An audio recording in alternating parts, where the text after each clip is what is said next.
Esse caso, gente, esse caso foi um caso realmente muito desafiador. Aí está o prontuário eletrônico do paciente, 60376. Se alguém quiser mais detalhes sobre esse caso, então está aí o caso. Quem que vai comentar esse caso para nós?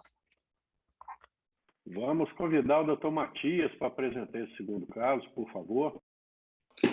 Mais uma vez, boa noite a todos. Então, paciente 9 de 2019, feminina, 31 anos, uma primeira consulta, portadora de cone em uso de lente escleral apenas no olho esquerdo, uma acuidade visual de 0,1 e menor que 0,05 sem correção. A refração dinâmica ela era plano -6 a 20,4 mal e -2, -6 a 20,32. Na biomicroscopia, ela apresentava opacidades centrais AO, com a topografia com cone 4 nos dois olhos. Quando a gente vai avaliar a topografia dessa paciente, ela tem uma córnea com a curvatura no olho direito de 49,20 por 61,05, com índices que mostram para a gente aí um ceratocone mesmo avançado, e no olho esquerdo, 61,88 por 71,16, certo? Também com índices aí confirmatórios de um ceratocone mais avançado. Então, foi perguntado para a gente qual seria a conduta para essa paciente. A minha primeira pergunta era a questão mesmo se essa paciente estava bem adaptada à lente escleral, a questão mesmo de ver também com essa refração dinâmica dela, na refração mesmo, eu queria saber como é que ficou um teste de lente. Eu optaria primeiro por fazer um teste de lente nessa paciente para ver o quanto ela melhoraria na minha mão, com a minha adaptação de lente, tanto no olho esquerdo quanto no olho direito. E queria entender por que ela não usava lente escleral no olho direito. Então, vamos lá. Essa paciente usou lente de contato, gente, durante muitos anos. Você vê que é um ceratocone que até alguns anos atrás, nem se questionava avaliar anel.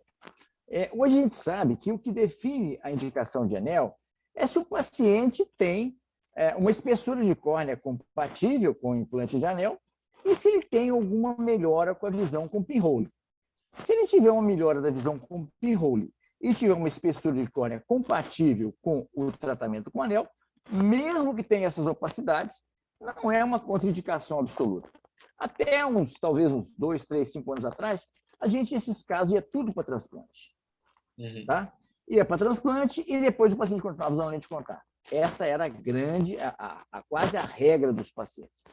Bom, essa paciente tentou usar lente, gente, no olho direito, mas a lente de contato, ela vai chegando a um ponto que a córnea vai ficando tão irregular e o paciente já começa a ter alterações de superfície, o paciente realmente começa a ter muita dificuldade de usar lente corneana. Essa paciente não conseguia mais tolerar a lente. Então, ela só usava lente no olho esquerdo, lente escleral, porque era a que ela tolerava. Ela não tinha uma visão satisfatória com óculos, embora ela, em casa, usasse os óculos, ela não conseguia usar lente escleral o dia todo. Mas ela e ela estava irredutível, ela não queria mais colocar lente no olho direito, porque ela teve muitas complicações com lente. Inclusive, essas opacidades que a gente vê em ceratocones avançados, muitas vezes não é opacidade do ceratocone, são opacidades por trauma mecânico de lentes ao longo de muitos anos. Você vai criando ali uma abrasão naquele epitélio e acaba pacificando aquele estroma anterior e depois aquilo fica definitivo. E a paciente realmente, depois de muitos anos usando lente de contato, ela voltou dizendo que só conseguia usar lente no olho esquerdo e ela queria uma solução. Ela já tinha, inclusive, sido indicado para ela transplante de córnea. Então, lente de contato no olho direito para ela não era uma opção. Ela já tinha tentado, ela tratava com colegas experientes em lente de contato, e realmente ela já está. O paciente chega a um ponto que o paciente está saturado. Você tem que refazer a estrutura emocional do paciente para conseguir que ele use lente de contato. Essa paciente já estava realmente, não considerava a possibilidade de lente. Usava no olho esquerdo só para situações que ela tinha uma necessidade visual maior. No mais, ela usava um óculos em casa, mas muito infeliz com essa visão, que realmente não era uma visão muito boa. Então, nesse caso, professor, seria uma opção a gente tentar o anel intraestromal, então, para ver se a gente conseguiria entregar um pouco mais de visão para ela, um pouco mais de Perfeito. qualidade. Agora, isso que você falou foi muito importante. A gente sempre... O paciente chega assim, eu não consegui adaptar com lente. Será que foi feita uma boa adaptação? Vamos tentar. Eu sempre falo com o paciente, uma surgiu nova para esses casos graves de ceratocone. Vamos tentar. Vamos ver, se você não conseguir usar, se você achar que incomoda muito no teste, a gente passa, então, para a cirurgia, vamos fazer o transplante, ou vamos fazer o anel, mas eu dou ao paciente alguma esperança, porque a gente sabe que não existe melhor tratamento de reabilitação visual para um ceratocone avançado do que a lente de contato. É a melhor, vamos dizer, é o melhor tratamento para reabilitação visual, mas desde que o paciente consiga usar a lente. Então, vamos lá. Considerando, então, as opacidades, e eram muitas opacidades, provavelmente até causadas por lentes de contato. A paciente realmente não queria mais colocar, ela fechou a questão, não quero mais colocar lente, a lente não para no meu olho, eu perco muita lente, as lentes são caras. A paciente já chegou com vários argumentos não querendo tentar novamente lente de contato. Aqui uma observação, então, que até pouco tempo atrás, a ceratometria acima de 60 era quase que uma indicação formal para transplante de córnea. Hoje, não é uma contraindicação absoluta, desde que o paciente tenha uma melhora significativa com pinhole e a gente tenha uma espessura adequada. Então, a gente pode tentar o anel para a gente postergar ou evitar o transplante. Ok? Então, foi colocado o Pentacam. Tá aí o Pentacam. Vamos ver esse Pentacam aí agora. A imagem está um pouco borrada aqui, professor. Tá. Mas, assim, pelo que eu consigo ver aqui, a paciente tinha um eixo mais curva 101, se eu não me engano, tinha 7,4 de astigmatismo, um valor de menos 1,5, se eu não me engano, de sericidade, certo? Na tunelização de 4,8 a 6, a gente tinha uma córnea 487 micra, se eu não me engano, o 70%. Isso mesmo, perfeito. Não consigo ver, mas seria viável a gente fazer o anel. Aí a córnea é boa, né? A espessura até boa, considerando a gravidade do ceratocone, né? Bom, então, vamos para frente. Aqui está, então, os outros mapas do Pentacam. Aqui só conclui uma córnea, né? Que tipo de cone é esse aí? Parece um nipple por essa aí, só que na hora que a gente vê na topografia, na posição anterior, parece um boltaia assimétrico. Aqui, o melhor mapa, gente, para a gente ver, definir o tipo de ceratocone, é esse mapa aqui. 4 mapas refrativos. Você observa que tem um nipple bem definido. Esse é o melhor mapa. Não olhe os outros, não. Olhe esse 4 mapas refrativos, tá bom? Então, o nipple, aqui está todos os outros dados alterados, não tem dúvida. Então, aí o que nós vamos fazer com esse paciente, então? Então, aí nesse momento, só uma dúvida que eu fiquei que o senhor colocou se tinha melhora com o pinhole. Então, essa paciente tinha melhora, né, da visão? Tinha melhora, tinha melhora. Ela ia para um 0,4, alguma coisa assim, 0,5, 0,6, alguma coisa assim. Eu não me lembro de ter anotado. Eu pego esses dados, gente, essas aulas são montadas a partir de prontuário. Então, são casos, às vezes, esse aqui é até novo, né, 2019, mas às vezes é aquele negócio, né, aquele que no dia a dia, na corre, às vezes a gente não anota tudo. Mas, com certeza, se tivesse não tivesse melhora com pinhole, não seria cogitado o anel, tá bom? Então, nesse caso, eu avaliaria pelo nomograma para ver qual seria o melhor anel para implantação nessa paciente. Importante lembrar que essa paciente é plano -6, então a gente tem que tomar cuidado para não hipermetropizar essa paciente no anel. Excelente raciocínio. Gente, essa paciente, a maior parte do tempo, ela fica de óculos.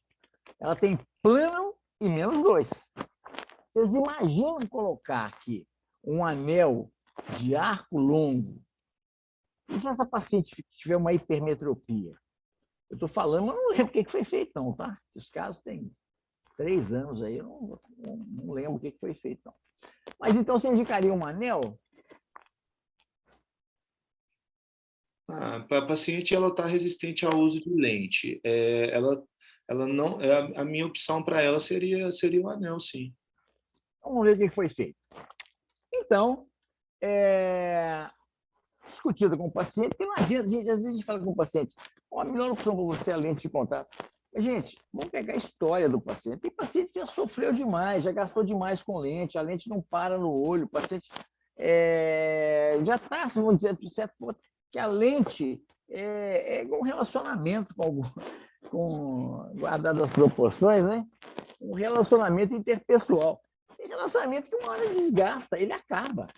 Não adianta, por mais que tenham vantagens de você continuar, não dá. Então, o paciente não dava mais para usar lente de contato. Então, ela optou pela lente, pelo anel. Eu sempre eu discuto com o paciente toda a conduta. Eu não sou um médico que imponho ao paciente uma conduta. Eu dou para ele as opções, as vantagens e desvantagens e discuto com ele. Por quê? Você fala assim, essa visão me atende? Fica de óculos, então. Não atende. Então, vamos tentar melhorar isso com lente. Mas lente não me atende.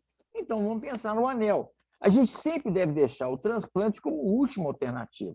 Até porque a maioria dos pacientes que fazem transplante acaba voltando para a lente de contato. A adaptação é muito melhor, porque você já não tem uma inervação adequada da córnea. Então, a córnea é muito mais hipoestésica após um transplante do que antes do transplante. Então, facilita a adaptação realmente pós-transplante. Mas e aí, qual seria o planejamento, Matias? Professor, nesse caso aí eu optaria por consultar o nomograma. Se eu não me engano, a opção aí seria fazer, por conta mesmo do tipo de ceratocone, se eu não me engano, seria um anel de segmento longo. E a paciente tem uma espessura de 480 praticamente, então seria um 320-200. Mas eu optaria uma outra opção, até por conta dessa asfericidade também e por conta dela ser plana, para não hipermetropizar essa paciente. Excelente o raciocínio, gente. Olha como é que vocês já estão com o raciocínio bastante apurado. Então, lembrar que a gente tem uma sequência de 5 etapas para definir o planejamento de anel. Primeiro é definir o cone. Então, nós temos um cone nipple. Definir o eixo mais curvo, para definir o local da incisão. Definir o valor de Q. Definir o astigmatismo e definir o tipo de implante com o objetivo de manter uma esfericidade de menos 0,23, ou próxima disso. Alguém tem aí aquele algoritmo de planejamento de anel? Eu tenho aqui, professor. Olha então aí, quais as opções que nós temos para esse caso? Só pegar ele aqui um minuto. Pois não. Sempre é bom vocês estarem com esses nomogramas, gente, para quando aparecer caso de anel, vocês poderem consultar o nomograma. Vocês não precisam memorizar. Se bem que com o tempo a gente acaba memorizando. Né? Doutor Reinaldo, a gente pode fazer um raciocínio sem o nomograma? Claro. Pois é só... A topografia ajuda muito, a elevação posterior ajuda muito também, a própria topografia ajuda muito, a refração também ajuda. Eu não levo em consideração apenas a elevação posterior, como é o algoritmo, como é o nomograma do Ferrara. Eu levo em consideração também a refração e levo em consideração também a topografia. O que eu ia sugerir aqui, né, só para os meninos enxergarem, você vê essas imagens aí das elevações anterior e posterior, elas não estão querendo formar aí um istmo, né, de um lado e de outro? Então, você já pode imaginar que vão ser 2 anéis. Por que também? Olha o tamanho do astigmatismo. Sim. Então, você vai construindo um raciocínio sem nem olhar o nomograma, né? Correto. 2 anéis longos, vocês já não estão querendo hipermetropizar, então não pode ser longo, vai ser curto. Então, vai ser 90, 120 ou 140, que é o que os fabricantes têm. Então, se você não tiver acesso ao nomograma, que hoje é difícil, você já tem um raciocínio para não fazer nenhuma bobagem. E não errando o eixo de onde você vai fazer a incisão, você está num caminho muito bom, qualquer anel que você colocar. Quase qualquer anel. Né? Desses que a gente falou. Perfeito, ótimas considerações. Cláudio, olha aqui, você vê que tem quase que um voltaie aqui, né? Um cone bem central, um lipo realmente, mas tem um certo voltaie Você observa que o eixo mais curvo é 101. Isso. Então, tudo está facilitando para você colocar 2 anéis para evitar que você possa hipermetropizar esse paciente. Então, vamos ver o que foi feito aqui. Então, planejamento. Então, vamos ver o que foi feito aqui. Aqui, então, está. Então, está aqui a sequência de raciocínio, né? Então, vamos lá. O eixo mais curvo está aqui. A asfericidade está aqui. O astigmatismo está aqui. E aqui está o cone. Então, vamos levar em consideração também topografia, vamos levar em consideração também a refração, a idade, o outro olho. Tudo isso é importante para que a gente possa ter a melhor reabilitação visual. Nós não tratamos olho, tratamos pessoa. Temos que tentar trazer a melhor reabilitação pessoal para essa paciente. Então, só lembrando que antigamente a gente olhava só topografia. Hoje a gente olha tudo. Eu olho tudo, eu acho que a gente deve olhar tudo. Então, observe que, gente, nós temos uma felicidade muito alta. Aqui está dizendo 320, uma felicidade aqui no cone, vamos pegar nipo aqui, ó, um astigmatismo topográfico acima de 3, nós temos um astigmatismo aqui muito alto. Seria 320. Se a gente considerar aqui um cone astigmático, né, porque tem uma suspeita de um Bowtie, aí a gente poderia pensar num astigmatismo muito alto, 2 de 140 ou um 320. A felicidade muito alta, a gente poderia considerar um 320.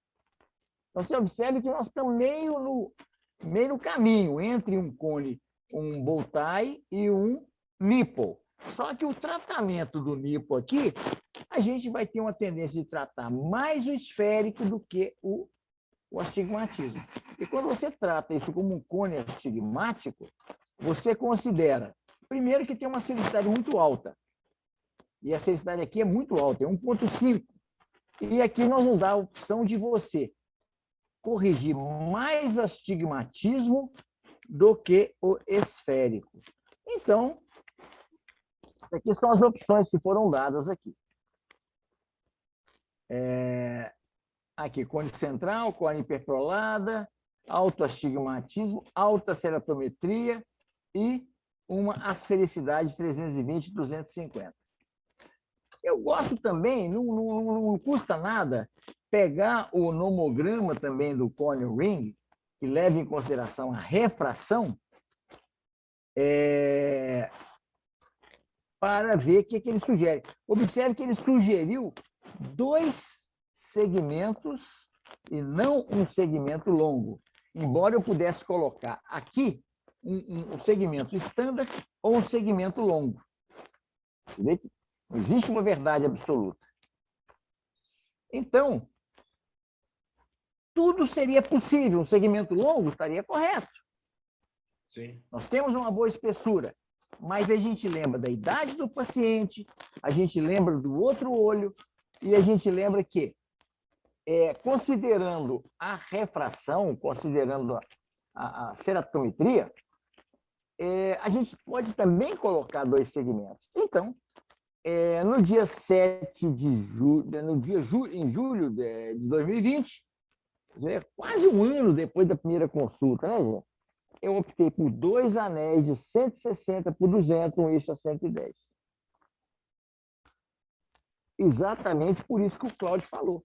A gente tem que tomar cuidado, porque um segmento 320 ele tem como objetivo corrigir mais o esférico do que o cilindro. E você está querendo aqui corrigir mais o cilindro do que o esférico.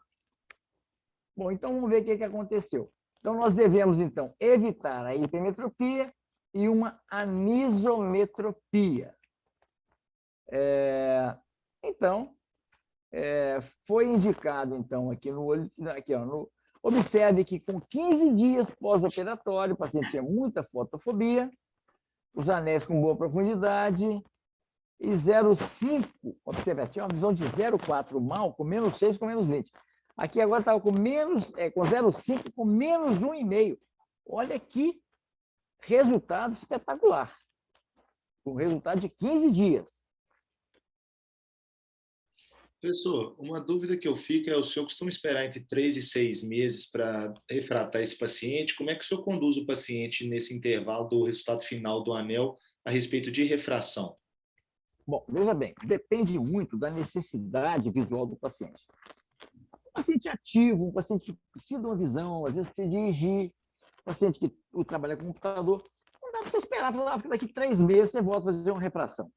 Eu passo um óculos falando com ele que é provisório, para que ele possa voltar às suas atividades, sabendo que dentro, eu falo, pessoal, faça a lente mais barata possível que você encontrar, porque esse óculos vai ter uma durabilidade muito pequena, porque esse grau vai mudar, mas apenas para dar a ele uma possibilidade de reabilitação visual até que o grau se estabilize.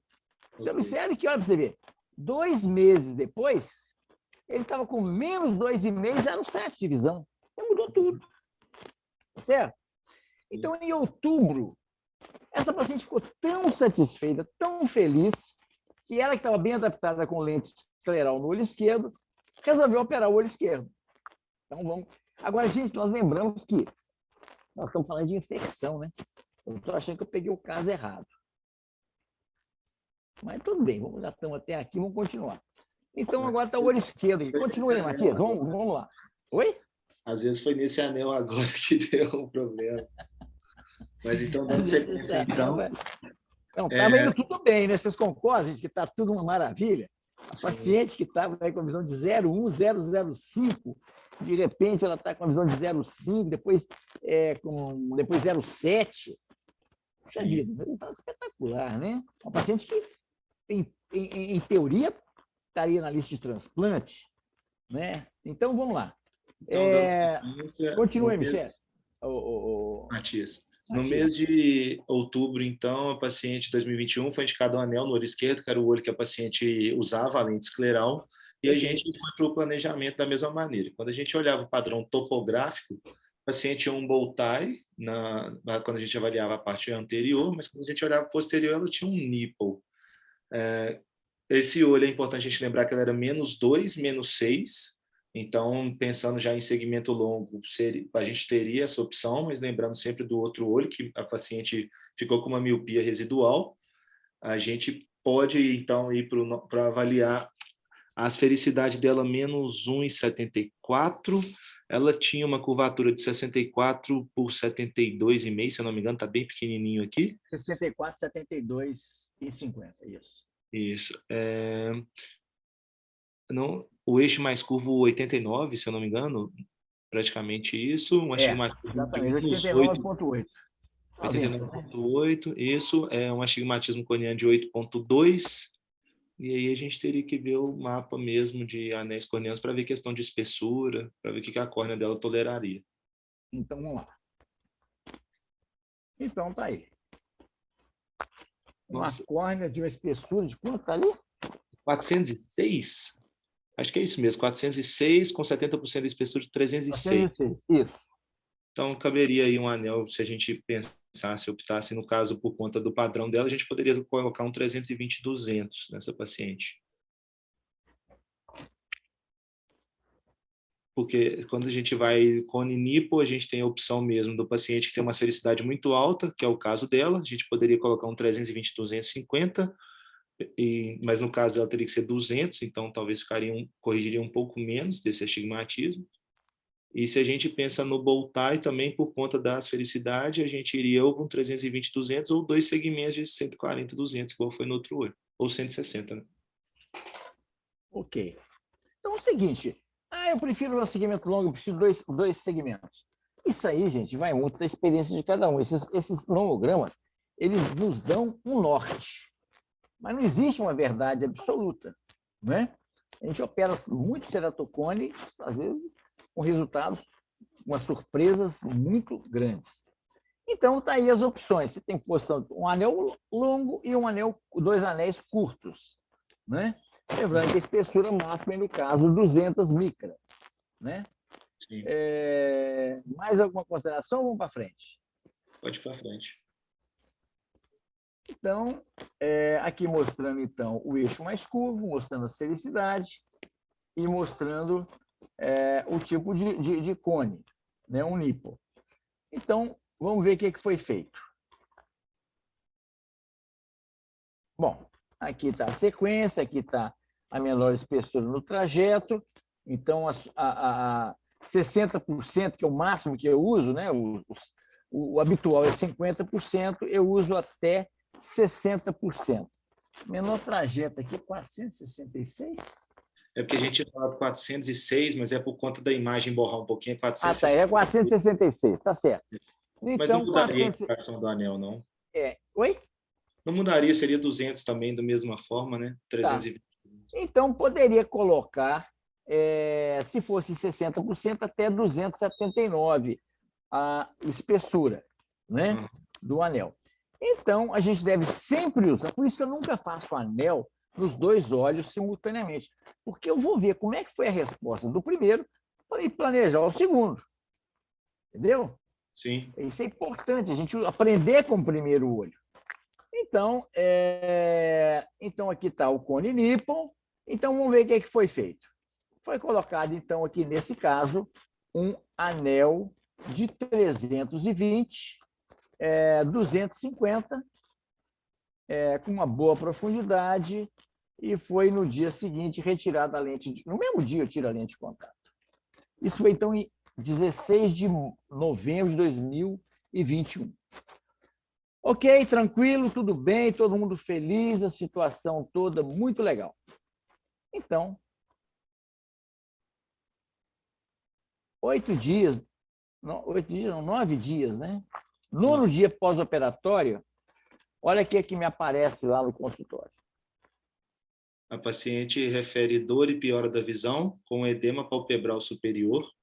Na biomicroscopia, a gente nota que, pelo que eu consigo ver aqui, o anel está normo posicionado, mas a gente tem um infiltrado difuso ali. Parece que a paciente tem um edema corneano acometendo o eixo visual, parece ter umas dobras de DCME.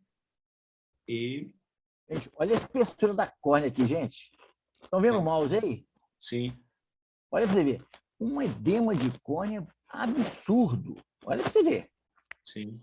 Um edema de córnea muito grande. Então, fazer o que com isso aí agora, Matias? Assim, a minha dúvida nesse momento, o meu raciocínio seria ver se isso está relacionado só com o edema mesmo reacional por conta da implantação do anel, ou se eu pensaria já na infecção mesmo do lugar da tunelização. Eu buscaria algum outro sinal, se a paciente tem uma reação de câmara, se a paciente tem PK, alguma outra coisa que pudesse me direcionar no sentido da infecção. Perfeito.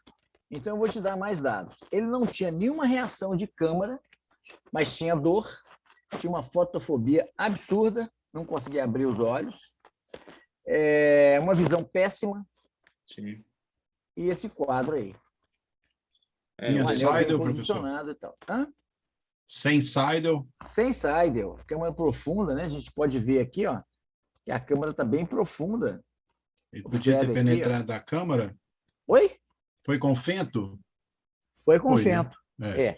Será que pode estar penetrada a câmara?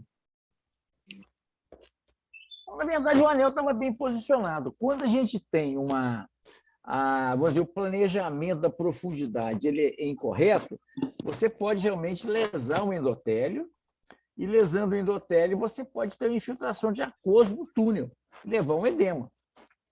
Mas aqui a gente observa com boa vontade, aqui está o anel e aqui está o estromo profundo. Você vê que não tem a profundidade está muito boa, né? Não tem assim sinais aqui de uma lesão da descida. Não tinha dobra, você tinha um edema difuso, né? O epitélio íntegro, observe aqui nesse slide aqui com a fluoresceína, mas esse quadro, que não é um quadro normal, né? O paciente não está enxergando nada. Nesse caso, pensando até mesmo por conta da questão infecciosa, não tem nenhuma área fluoropositiva, pelo que eu consigo ver na imagem aí na tela Não tem. O direita. epitélio está íntegro. Isso, então ficaria difícil a gente pensar em uma cultura de qualquer raspado, qualquer coisa.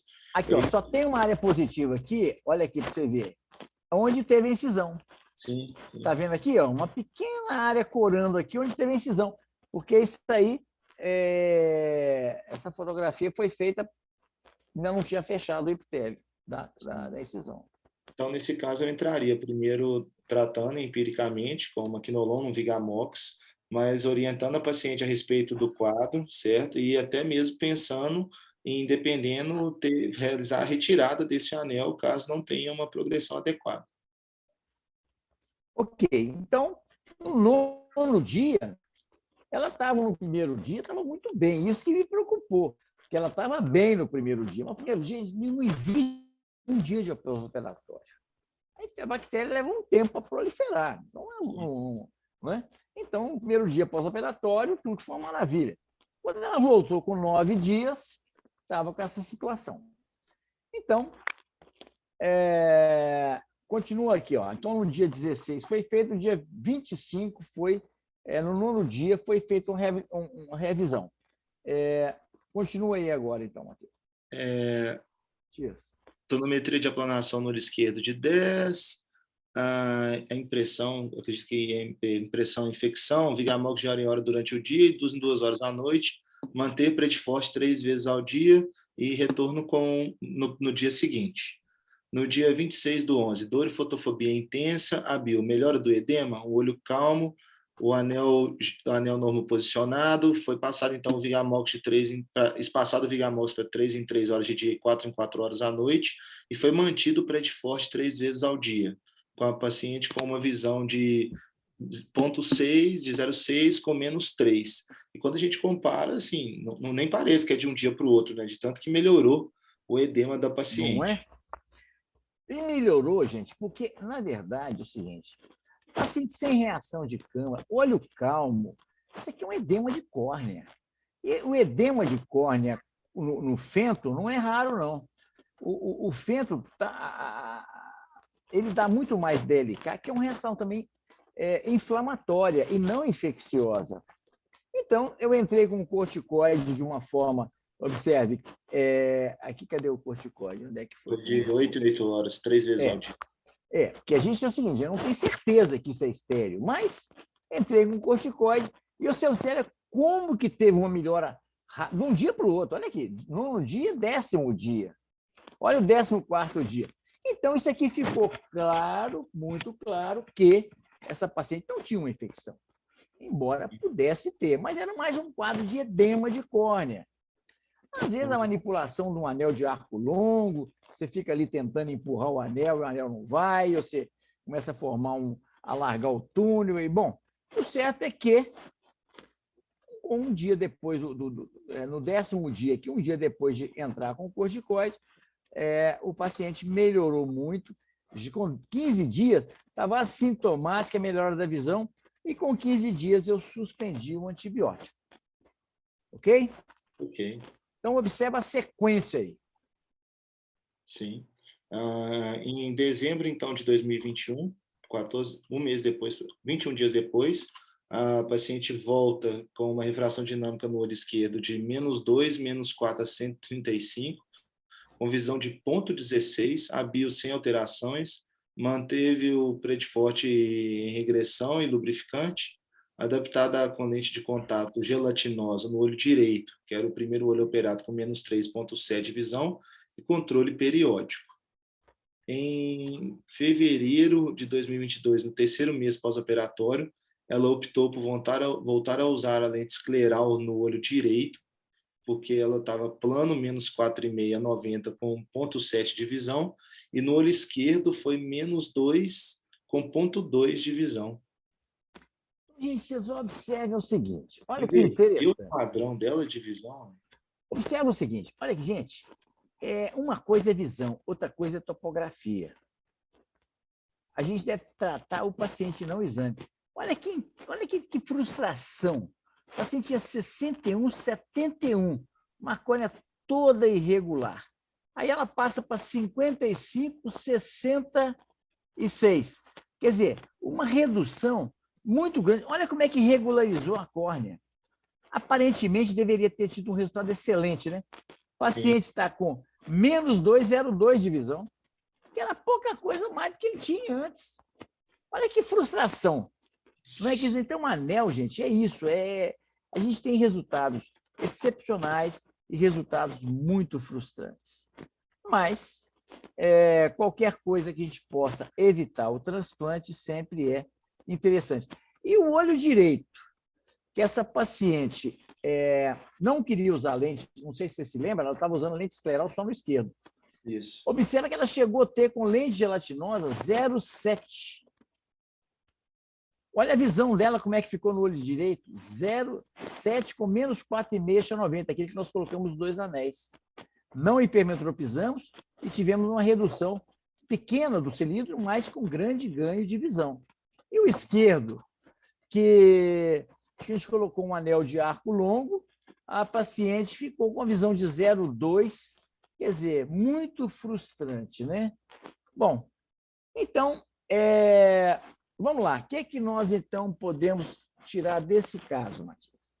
Sempre esteja disponível. Intercorrências ocorrem. Trate-as você. Nenhum nomograma é 100% infalível. Utilize todas as informações. Foi isso que nós comentamos, que o Cláudio comentou também.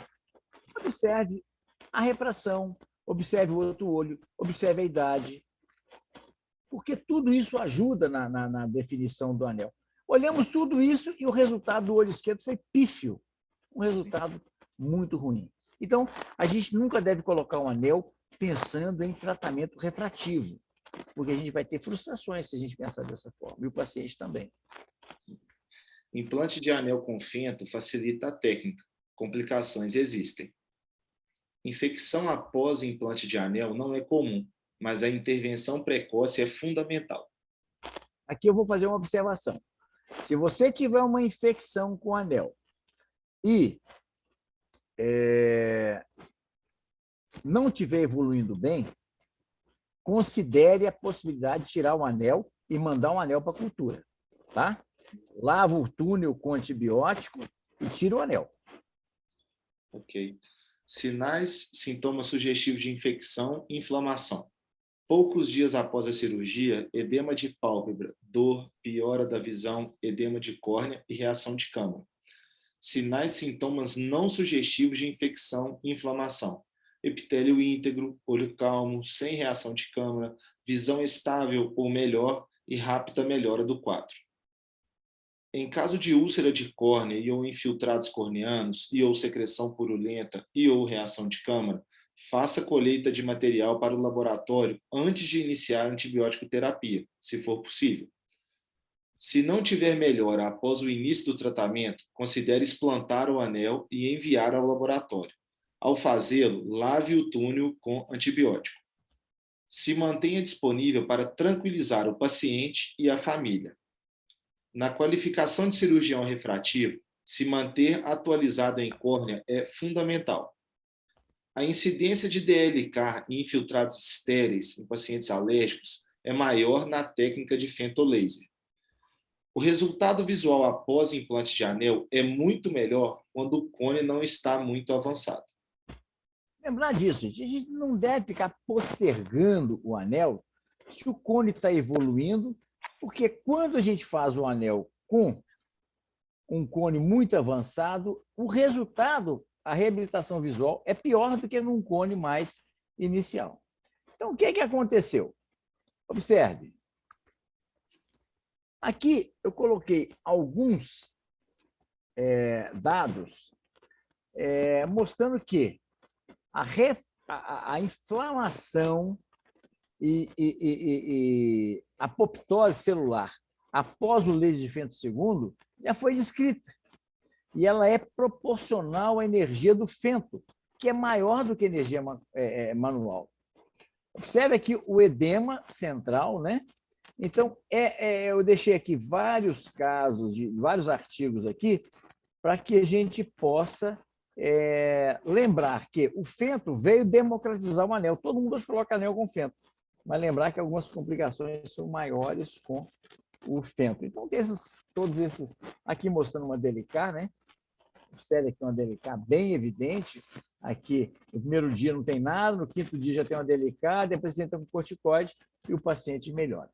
O tratamento é corticoide, não antibiótico. Ok? Muito bem, gente. Então, tem esses artigos aí, vocês devem depois dar uma olhada neles aí. Bom, perguntas. Quem quer fazer algum comentário sobre esse caso?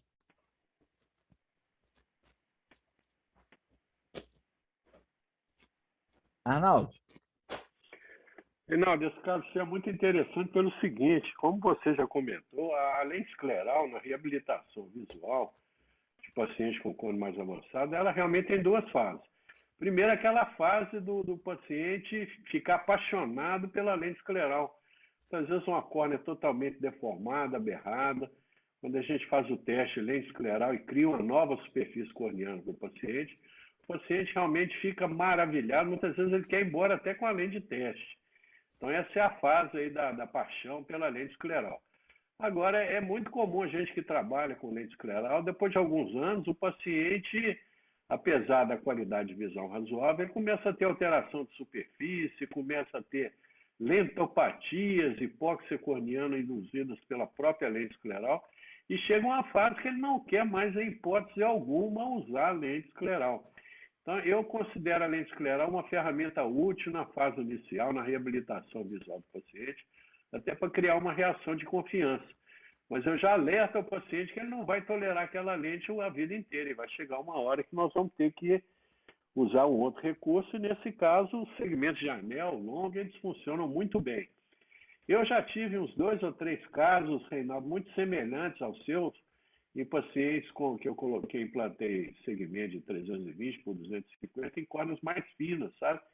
E muitas vezes podem acontecer microperfurações e até a própria reação inflamatória induzida pelo laser de Fento II, e o paciente realmente desenvolveu um edema corneano severo nos primeiros dias, que sempre melhora com o corticoide associado ao antibiótico e com a oclusão dessa microperfuração. Então, eu acredito que esse caso não tem nada a ver com a infecção. Pode ter acontecido alguma microperfuração e você ter tido um pouco de aquoso no túnel, e depois que esse orifício é selado e com corticóide, melhora e o resultado é muito bom. Vocês estão vendo essa imagem aqui, gente? Estão vendo essa imagem aqui na tela? De um infiltrado corneano? Estão vendo? Sim. Estão vendo? Sim. Isso aqui, gente, parece com aquele infiltrado daquela que eu mostrei para vocês agora mesmo?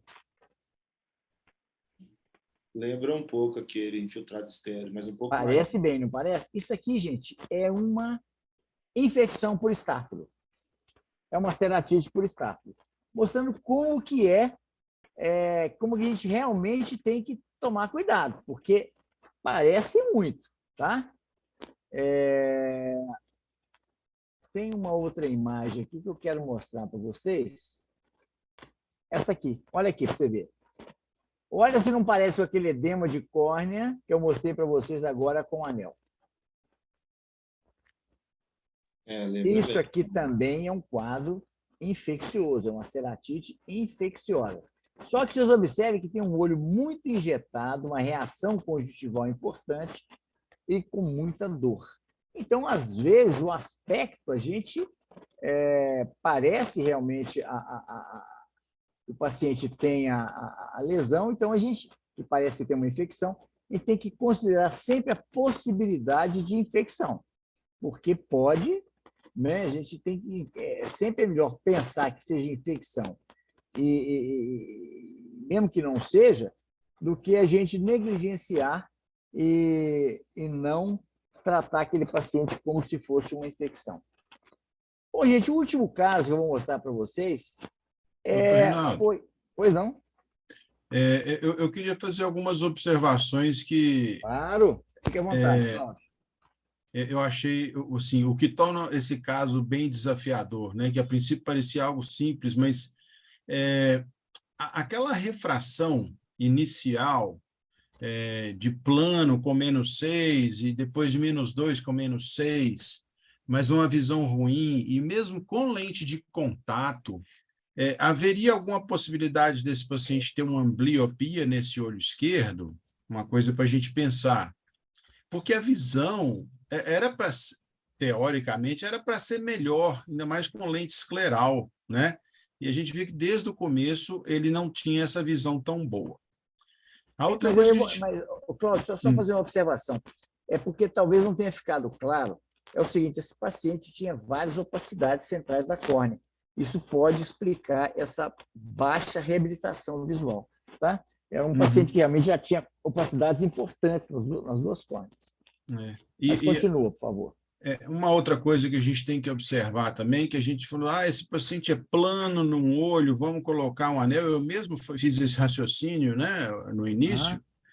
Quando você vai olhar a ceratometria do olho direito um pouco menos, mas o olho esquerdo ele tem 72 dioptrias de curvatura.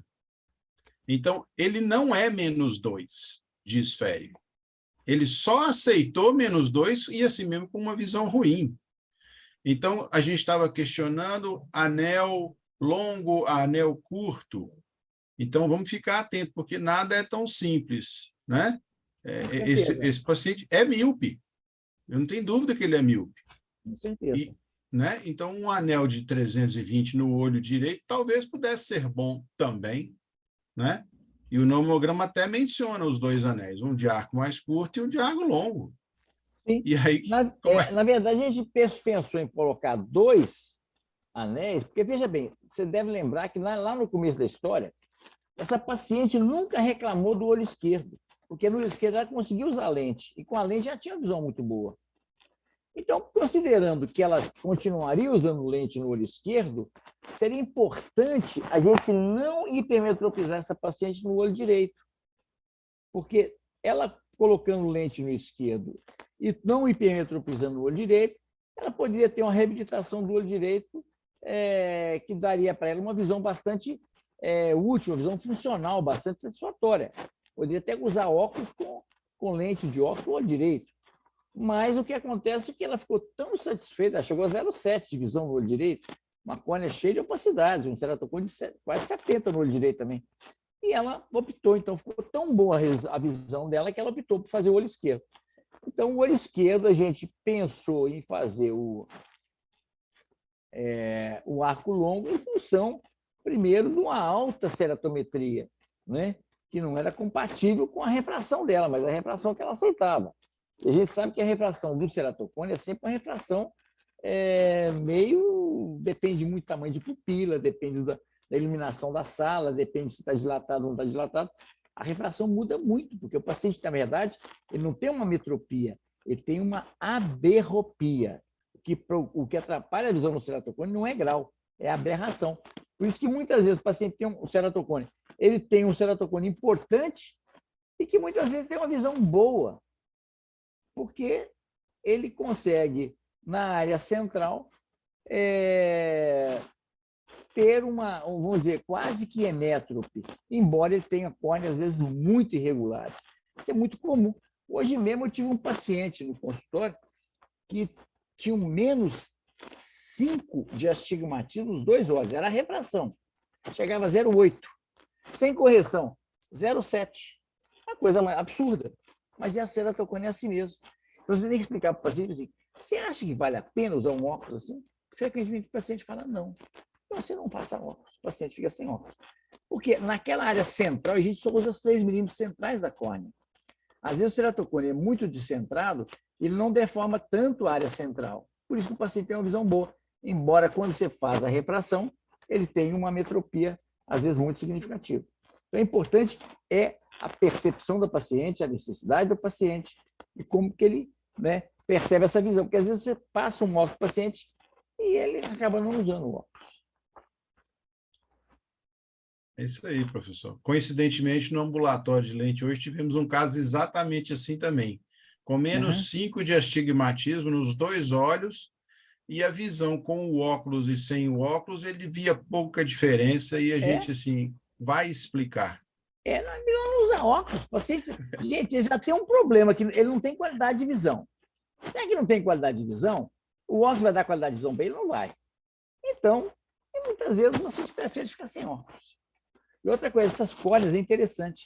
Hoje eu tive um paciente também, que é um italiano.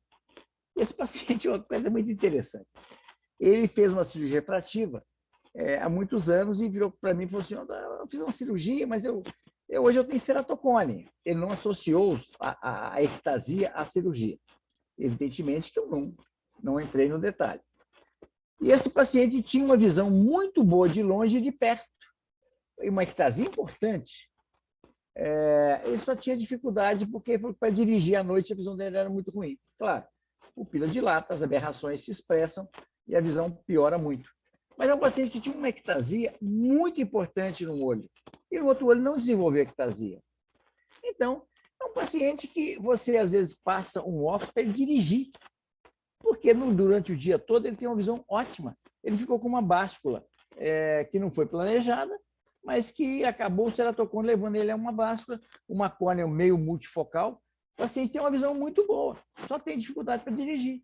Passei para ele um óculos com um grau pequeno de astigmatismo, não adianta passar tudo, porque dá uma anisometropia muito grande, uma aniseikonia, então é melhor já não passar. Passei a menor refração que o paciente se sentisse confortável. E foi o que eu fiz, não passei multifocal nem nada, porque a córnea dele tem tanta multifocalidade por ser uma ectasia que ele não tem necessidade de óculos para perto, é um paciente com 50 e poucos anos. Então, a gente tem que ver a necessidade do paciente. Tá? Muito bem. Gente, há mais alguma questão, alguma pergunta?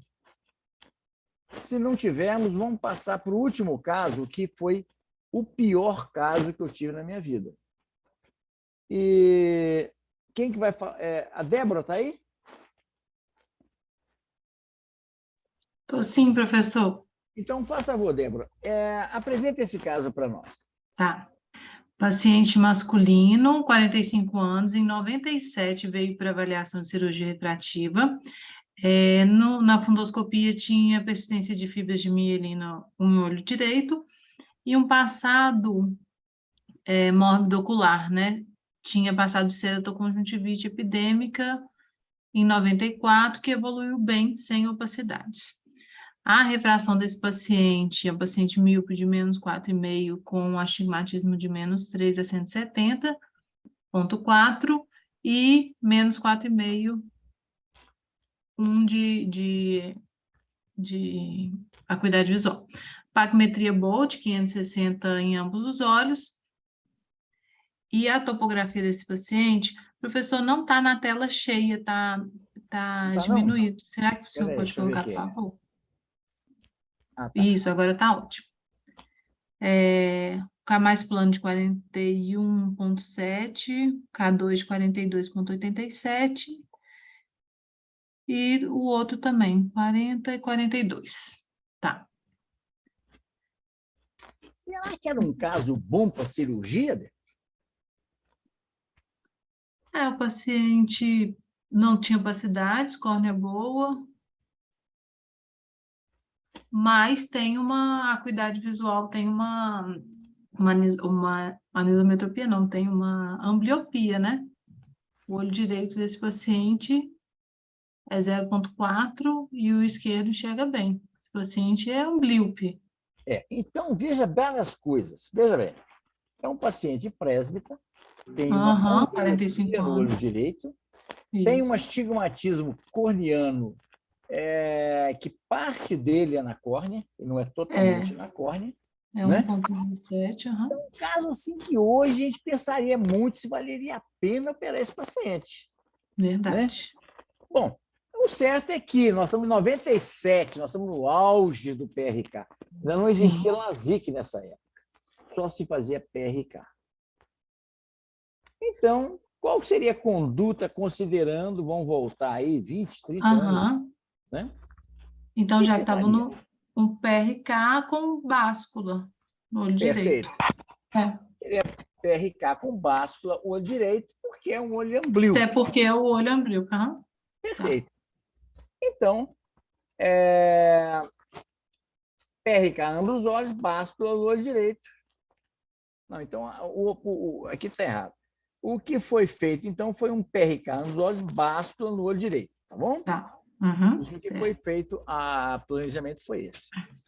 Bom, então vamos lá. Segue, então, a história. Nós, em 97, usávamos o MEL 60 da Meditex Colap. Tá. Que não deixou nenhuma saudade da gente, tá bom? A cirurgia foi feita em novembro de 97. No terceiro DPO, a córnea já estava totalmente desepitelizada, com um edema nasal superior. No sexto dia pós-operatório, apareceram infiltrados corneanos estromais mais superficiais, e aí foi colhido material.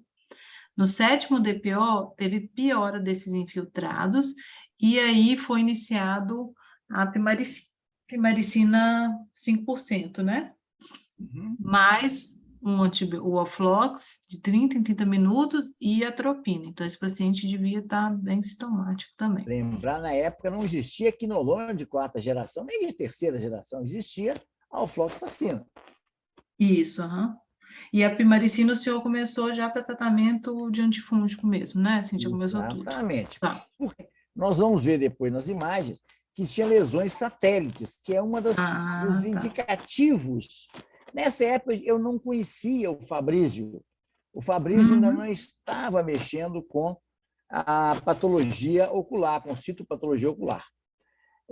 Lembrando que eu que incentivei o Fabrício a começar a mexer com oftalmologia. Há muitos anos atrás, eu conversei com ele e falei com ele, nós estamos precisando de alguém que se especialize em oftalmologia. E ele comprou essa ideia, achou essa ideia interessante, e hoje ele é referência em toda Minas Gerais. Ele faz tratamento para todos os médicos e eu fico muito feliz com o sucesso dele. Então, vamos lá. E aí, no oitavo DPO, uma área central ainda desepitelizada, que aí tem uma foto que o senhor vai mostrar, né?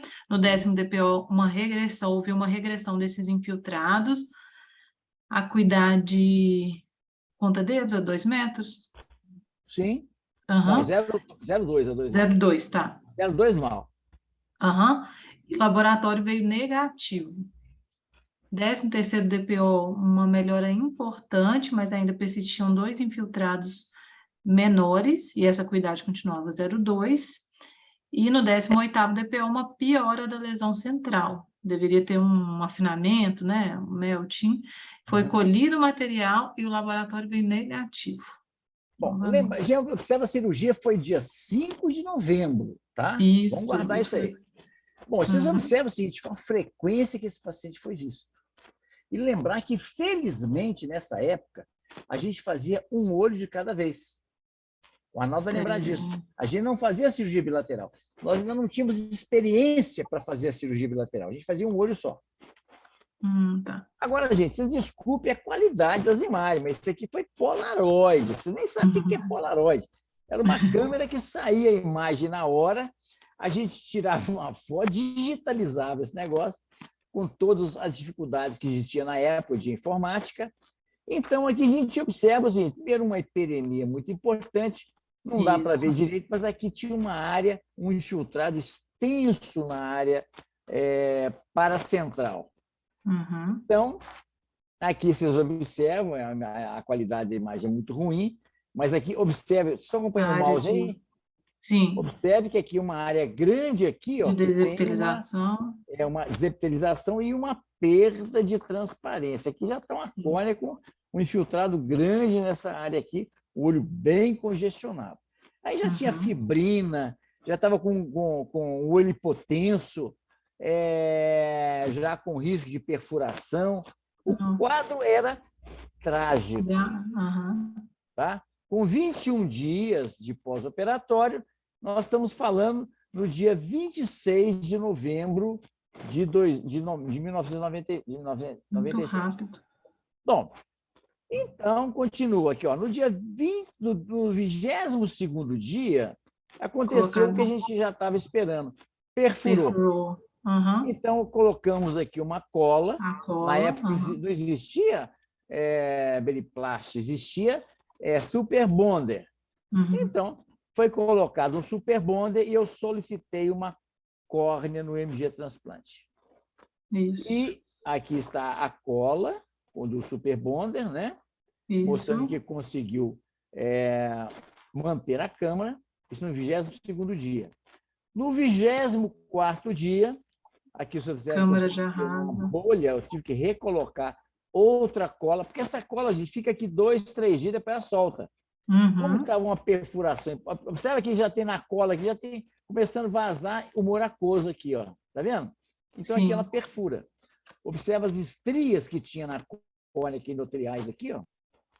Nós estamos com 24 dias pós-operatório, uma córnea rasa, um edema muito grave. Eu coloquei, então, o super bonder e uma lente de contato terapêutica para dar conforto ao paciente. Aqui está mostrando um infiltrado, um olho bem injetado. Aqui não dá para ver direito, mas aqui tem uma linha. Aqui já é é quase como se fosse um terrier, que é um afinamento na córnea periférica, onde a córnea estava com esse melting. No 28º dia, novamente foi necessário colocar cola, só que aqui a perfuração era tão grande que não tinha jeito de colocar cola. Então, o que eu fiz? Eu fiz uma coisa que até hoje eu me orgulho muito. Eu peguei um fio, 10 zeros, passei no limbo, que a córnea era toda friável, não dava para pensar em suturar a córnea. Peguei um fio 10 zeros, do limbo a limbo, e do limbo a limbo, e enruguei essa córnea para reduzir a perfuração e voltei a colocar a cola. Interessante. Sabe o que foi feito? Sim. Eu chamei isso aqui de sutura de ancoragem. Legal. Para segurar essa cola. Eu fiquei com medo de colocar essa cola, estava em perda de câmara anterior, estava com atalamia. Se eu colocasse a cola, ela ia cair lá dentro do olho. Ia provocar um catarata, ia piorar mais, já tinha uma reação de câmara importante, ia ser pior mais. No 20º dia, observe que a fotofobia do paciente, ele não consegue abrir o olho. Intensa. Mas aqui está, olha que legal que ficou. Olha essa estrutura aqui. Fechou um pouco a abertura, aí eu consegui colocar a cola em cima. super bonder, aqui está a cola, e a câmara formada, que é o que a gente queria para evitar uma endoftalmite. No 43º dia, nós estávamos em 5 de novembro, quer dizer, quase 2 meses. Você já imagina o que vem por aí, né? Nossa. O Papai Noel já estava com as malas prontas para viajar. E aqui está, então, aqui a cola, o super bonder, um olho muito injetado, uma fotofobia muito importante. Aqui está a câmara formada. E aqui aconteceu uma coisa que nada é tão ruim que não possa piorar. Eu ficava suplicando ao MG Transplante para poder liberar uma córnea. E aí a resposta que eu tinha é o seguinte: tem 2 pacientes com úlcera perfurada na frente. Eu disse, mas pera lá, 2 pacientes, nós estamos no dia 23 de dezembro. Aí eu conversei com a chefe do MG Transplantes. Eu falei, deixa eu explicar uma coisa. Eu estou com um paciente de 45 anos. É um paciente jovem, um paciente que está em iminência de perder o olho. Ela estava esperando uma córnea para um paciente lá de uns 70, 80, 90 anos, não sei o quê. Aí eu expliquei para ela que era uma urgência que deveria ter uma prioridade. Observe, então, aqui como é que estava. Com 48 dias pós-operatórios, se fizer as contas, dá 24 de dezembro. Saiu a córnea. No dia 24 de dezembro, eu fiz o transplante dessa paciente. Está aqui o transplante. Ótimo. Ótimo nada. Para mim está ótimo. Olha aqui. No dia 24 de dezembro, eu pedi um anato patológico, mandei para o laboratório para um amigo meu, na época o Fabrício mexia com isso. Quem fez isso aqui para mim foi um grande amigo meu, que eu devo muito favor a ele, chamado Adilson Save, professor Adilson Save, que foi o chefe da patologia das ciências médicas durante todo o período que eu fui professor lá. Então, veio acentuados fenômenos degenerativos de membrana, epitelial e conjuntiva. Não se vislumbrou sinais de atividade inflamatória franca, nem agentes etiológicos. Ele usou o tricômio, usou PAS, paramisalicílico e também o ectoxilina eosina. E não achou nenhum germe, nenhuma bactéria. E aqui está o transplante. Felizmente, foi uma cirurgia muito boa, muito bem sucedida. Bom. Final da história. Pré-operatório. Gente, a gente tem que dar sorte na vida. Não é só fazer as coisas certas, tem que ter sorte. Observe o seguinte, essa paciente tinha -4 com -3, 0,4. Olha o resultado pós-operatório. -2,5. -2,5, 90. Esse paciente tinha uma ótima visão para perto, um paciente que estava com presbiopia. Então, evidentemente que nós optamos por não operar o olho esquerdo. Até porque o paciente também jamais ia querer operar o olho esquerdo. Sim. Bom, alguma pergunta? Pessoal, o laboratório dele todo veio negativo? Tudo negativo. Então, qual que o paciente foi a não tinha explicação? nenhuma doença reumatológica, nada associado? Perfeito, Débora, essa colocação. Perfeito. Então, vamos lá. Coloca para nós aqui que você vai entender o que aconteceu. Coloca para o que nós aprendemos nesse caso. Em 97, não havia caso descrito de melting após excimer laser, o excimer laser. Isso eu posso afirmar para vocês, porque eu fiz uma revisão da literatura extensa depois desse caso. Não teve nenhum caso, esse foi o primeiro caso de melting pós-cirurgia refrativa. Algum tempo depois, foi descrito um caso na Alemanha de melting pós-excimer laser em um portador de doença reumática. Naquela época, se considerava as doenças autoimunes contraindicações ao tratamento com excimer laser. Hoje isso é questionável, tá? Tá. A primeira suspeita foi de ceratite fúngica por causa desses infiltrados satélites. O laboratório afastou uma ceratite infecciosa. Considerando uma lesão periférica, foi levantada a hipótese, de uma úlcera imunológica. O paciente tinha histórico de artralgia, aí foi solicitada avaliação reumatológica. O paciente não fez avaliação especializada. Naquela época, se usava como analgésico tópico o diclofenaco de sódio. O paciente disse que usou o colírio de forma muito frequente para controlar o desconforto, então outra coisa, que... Então, isso aqui é uma coisa que hoje é importante. O diclofenaco foi descontinuado para uso tópico ocular exatamente pelo risco de melting de córnea. Hoje, a gente não vê mais diclofenaco. Na época, foi o único anti-inflamatório não esteroide que tinha. Foi um avanço na época, porque não tem os efeitos colaterais do corticoide, deu no que deu. O melting foi ocasionado por excesso, abuso de uso do diclofenaco. Nossa, tá. Nos anos seguintes, vários casos com uso abusivo de ANES, em especial de diclofenaco de sódio, foram associados ao melting corneano. E, apesar da grave complicação, a percepção de cuidado por parte do cliente fez com que o tratamento fosse feito sem estresse. Posteriormente, operei os pais de catarata. Muito bom. Você sabe o seguinte, vocês já imaginaram, gente? É porque, de repente, pega um negócio no computador e parece ser uma coisa assim, né? Legal, né? Vocês têm ideia do que eu sofri com esses pacientes? Nossa Senhora. Vocês têm ideia como que foi complicado isso? Mas, na verdade, o seguinte, o paciente, gente, ele percebe quando o médico cuida dele. Sim. Então, o que aconteceu? Esse paciente acabou se tornando amigo, se tornou uma pessoa assim que me confiou, inclusive, os pais dele para operar de catarata, porque ele teve a percepção de cuidado.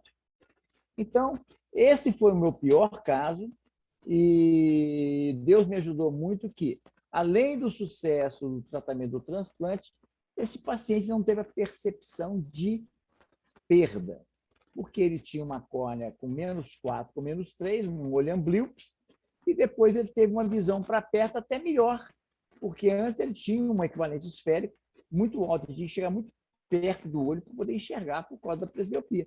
Depois ele passou a ter uma visão muito boa, E, evidentemente, ele optou por não operar, e, evidentemente, também eu não operaria esse paciente, né? Mas, mostrando isso aqui, é um caso dramático. Vocês observem que eu fiz um transplante do paciente no dia 24 de dezembro. Vocês imaginam como é que foi meu final de ano. Natal foi vendo o paciente, pós-operatório.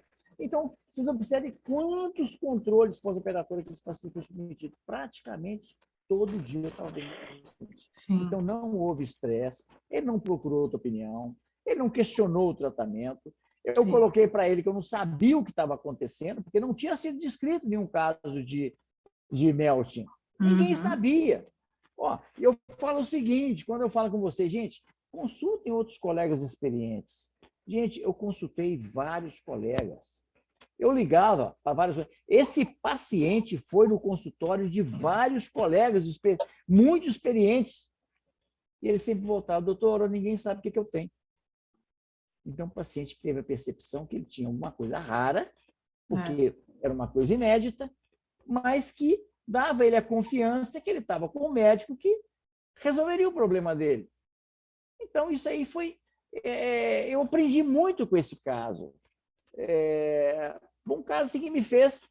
eu acho que metade dos meus cabelos brancos foi devido a esse caso, porque realmente foi muito sofrido, mas depois foi muito gratificante, apesar de todo o trauma, de toda a confusão, esse paciente se tornar uma pessoa bastante próxima e a gente continuar tendo um relacionamento muito bom, apesar de uma tragédia. Quer dizer, era um paciente que chegava bem não, porque ele tinha uma miopia, mas era um paciente que tinha uma visão razoável e teve que passar por todo esse sofrimento que o paciente também sofre, não é só a gente.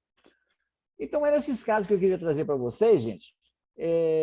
Tem um caso também, eu não achei esse caso, ele tá feito, mas eu não achei.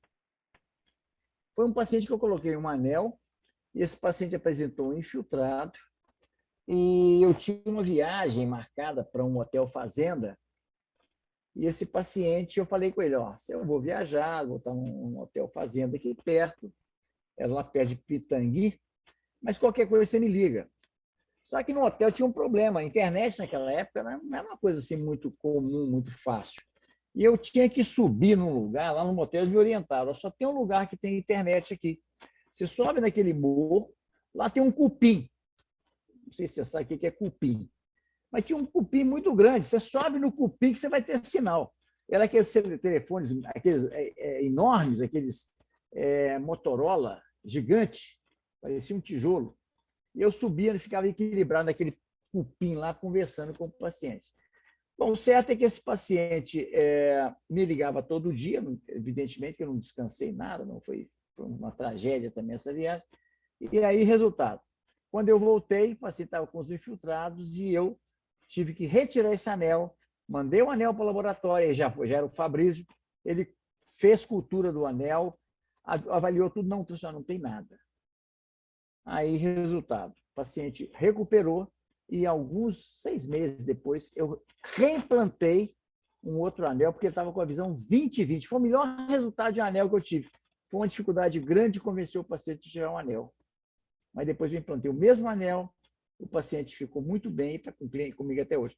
Eu ainda vou achar esse caso, eu queria trazer hoje, mas eu não encontrei. Então é isso aí, Arnaldo. Não sei se mais alguém quer fazer algum comentário.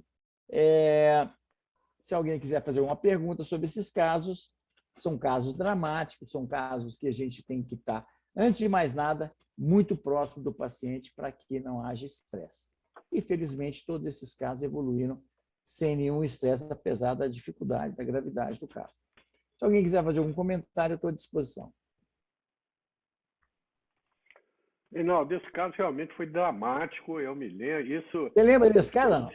Muito demais. Eu conversei muito com você, com o Sérgio Schneider e tal. Esse caso, gente, foi apresentado em congressos, esse caso deu um ibope danado, porque olha esse foi caso. Foi a primeira complicação grave que nós tivemos. Não é? A gente não sabia. Provavelmente a primeira e a única, né? Graças a Deus, né? Depois disso, nunca mais tivemos nenhum caso de melting. Mas eu conversei com, só para ter uma ideia, pra gente. Nós conversamos, nessa época eu pedi avaliação do Sérgio Schneider, que na época era muito ativo na córnea, quer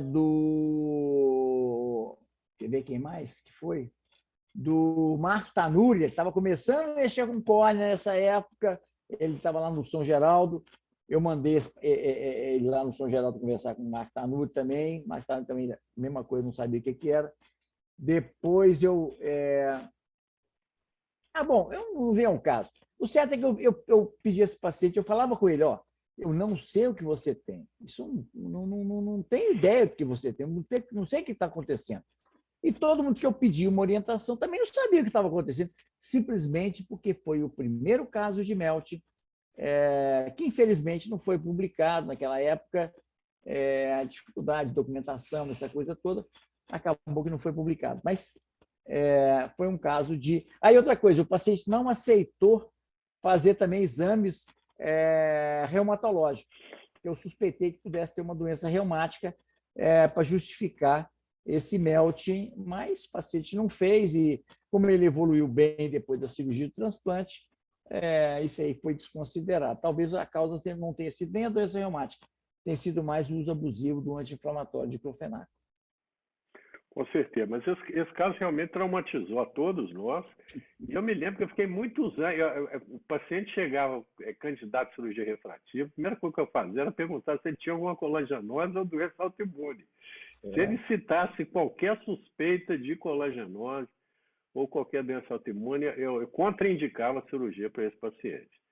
Agora, na realidade, o grande aprendizado que nós tivemos com esse caso seu foi o seguinte: foi que realmente anti-inflamatório não esteroide não deve ser usado no pós-operatório de cirurgia refrativa mais do que 24, 48 horas. Eu pessoalmente não uso, eu não tenho medo de usar corticoide no pós-operatório, uso muitas vezes associado ao antibiótico, mas eu não uso mais anti-inflamatório não esteroide no pós-operatório justamente pelo risco aumentar de MELT. Eu vou te falar que é uma experiência que nós tivemos com o Nepafenaco, quando a Alcon relançou pela terceira vez o Nepafenaco no mercado, eles deram uma quantidade enorme de amostras lá para a Clínica de Osas Santa Casa, e nós utilizamos lá na época, no nosso fellowship, eu usei talvez uns 20 ou 30 pacientes, o Nepafenaco.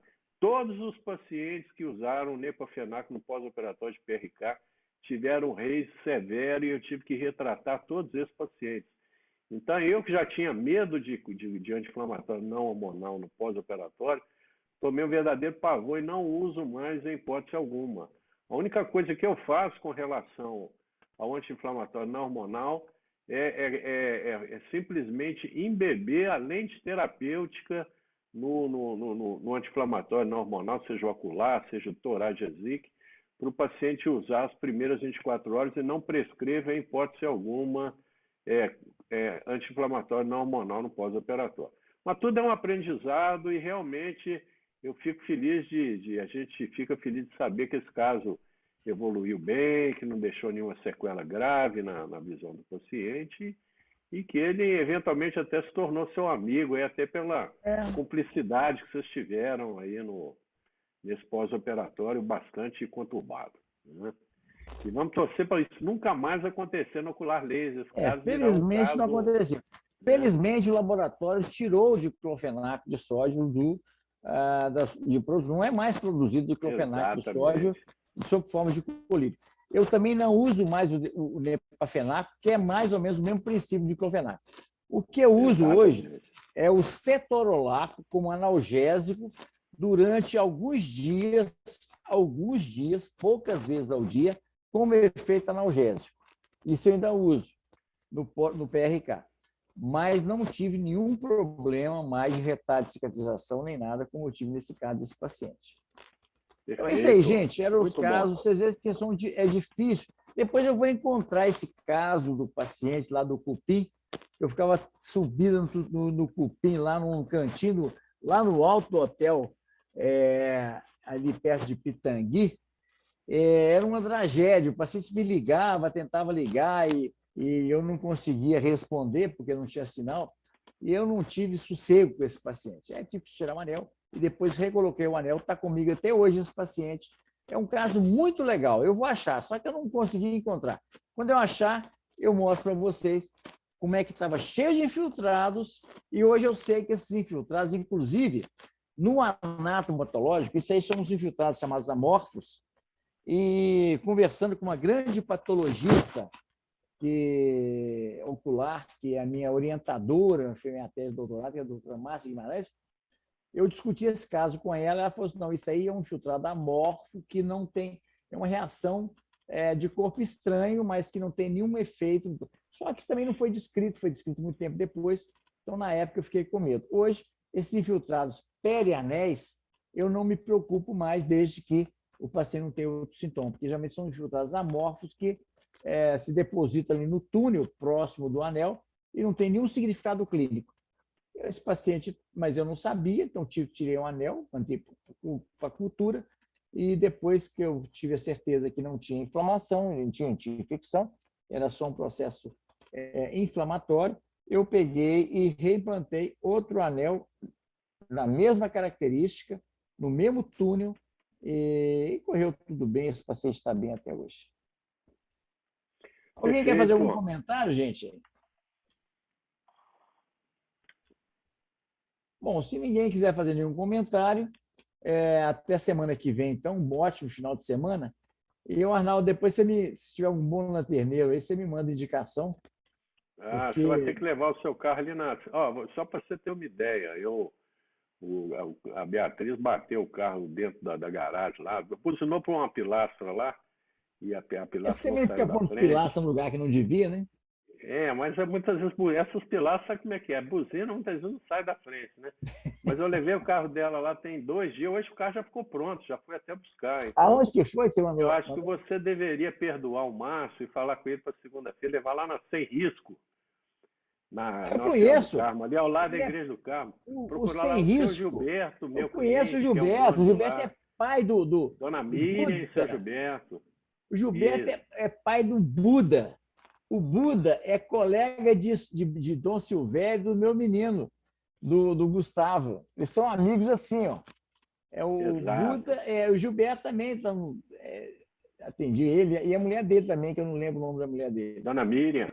Miriam, exatamente, já estiveram lá em casa, em várias festas de aniversário das crianças. A minha recomendação é você não ficar chateado, que o seu Gilberto vai resolver seu problema em 2 dias. Né? Não. Agora o Gilberto vende para-choque lá, para-lama, porque meu para-choque para-lama está todo torto, não tem mais jeito. Não, estou com sorte, ele vai reabilitar, então vai fazer uma reabilitação nesse para-choque, até para você não ter que comprar um novo. Não tem recurso não, viu, senhor? Porque o Márcio ele entrou acelerando, viu? Não, o Márcio comentou comigo que ele ia fazer um teste, um crash test. Certo, crash. Comprovar